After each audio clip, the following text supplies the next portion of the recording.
We should not be here. It was 90-80 Maryland with 54 seconds to go in the game. Now it's 90-90. We go to overtime. And Duke has all the momentum. Steve Blake's out of the basketball game. The tide has turned in this ball game. 54 seconds left. Maryland gets the last 10. Just staggering. Unbelievable. I mean, it's way, I can't believe this is way past my bedtime, Mike. I'm an old country boy. I was ready to go back to the hotel and relax and catch up on the highlights. And look at here we are playing. Oh, you don't want to 5 leave minutes. this. No, I can't leave this. This is great.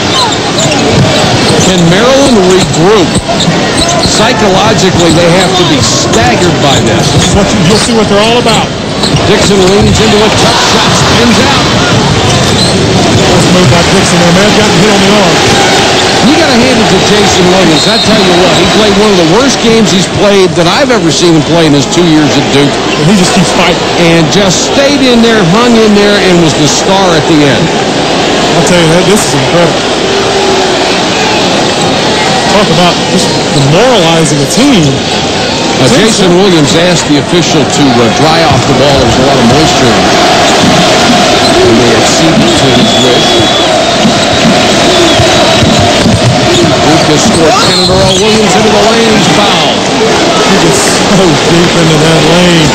You've got to get some weak side help, whether it be the weak side guard or even the small forward, stepping up to cut off or omit his penetration. He gets too close to the front of the rim every time. And that was huge because Terrence Morris is gone.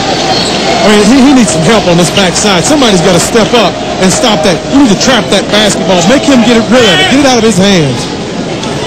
That's huge. Morris is gone. Blake has already fouled out.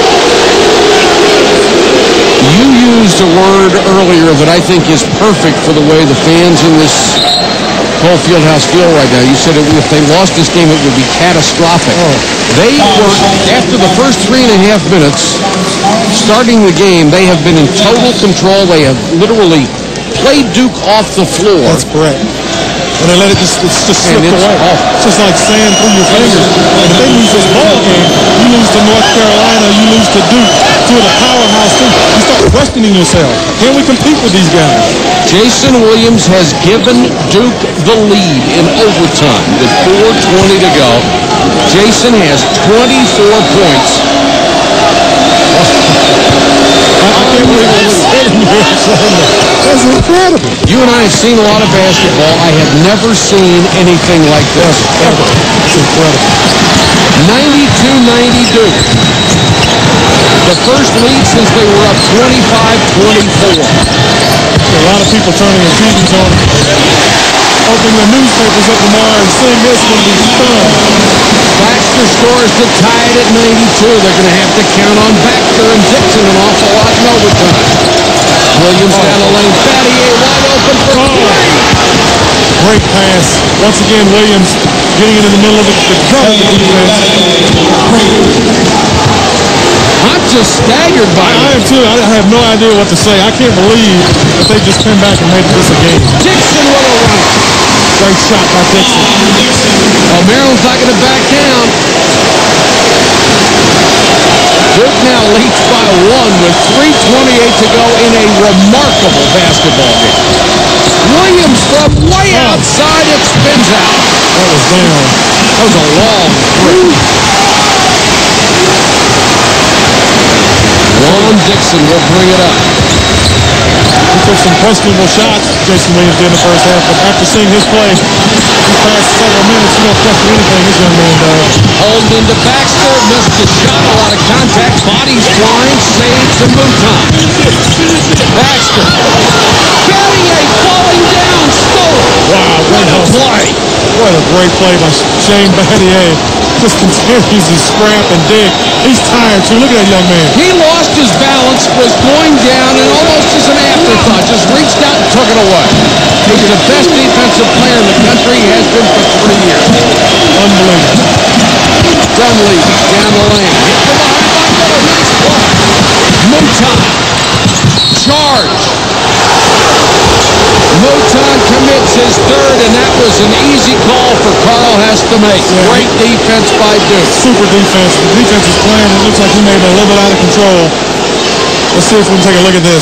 Dunleavy goes in. Great block right there by Miller. Here comes Mouton. Yep, defense is set.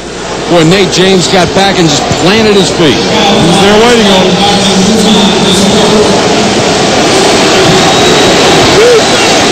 Well, I'm glad I was here tonight. This is one of the most remarkable changes in course of a ball game I've ever seen. I had a feeling this was going to be an unbelievable ball game. I told all my friends, this is going to be a great game. Got to watch this game.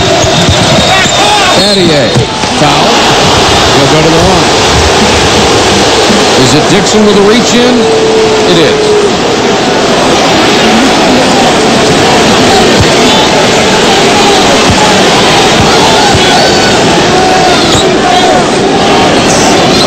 When the ball come up, someone was hit on the arm. Battier was hit on the arm, excuse me. He said 4 out of 6 from the line. Battier with 17 points and 5 rebounds.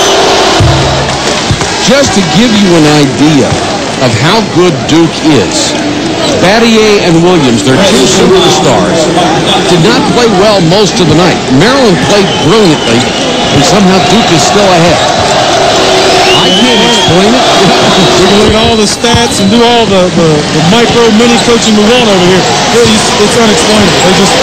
They did something that I have never seen within a 54-second window, scoring that many points. In case you missed it, Agassi with a 4-1 first set lead in the Australian Open. Holden drives the baseline. He is clobbered by James. They'll go to the line for a pair. But Duke leads by 3 with 1:44. Again, in case you didn't see the end of regulation, Maryland was up 90-80 with 54 seconds to go. Duke scored the rest and tied it at 90. It was staggering. You see the energy drain out of Maryland just a little bit here. They had that same big look in their eyes, but they've been hit by a truck. Jason Williams could have easily given it up and sulked and just forgotten about it, but he didn't. He kept fighting. Steve Blake, you see on the bench, fouled out of the ball game. Terrence Morris is gone as well. Taj holding a couple of big free throws. He has 14 huge points. Crowd comes to its feet again. We may play all night. You may get to see the 4th set of the Australian Open. Battier was short, but Baxter knocked it out of bounds. He grabbed that basketball on him. Didn't expect it to be that short, I don't think. Surprised him off his hand. Jason Williams will reset. 126 and counting. Williams launches another long 3. Nate James with a long rebound. Battier for 3. Short. Battier with his own rebound. And he's fouled by Dixon. No, check it, timeout. Mike Krzyzewski. And Gary Williams really exercised. He thought there were a couple of offensive fouls against Duke on that last sequence. Timeout, 1:13 to go. Duke by 1.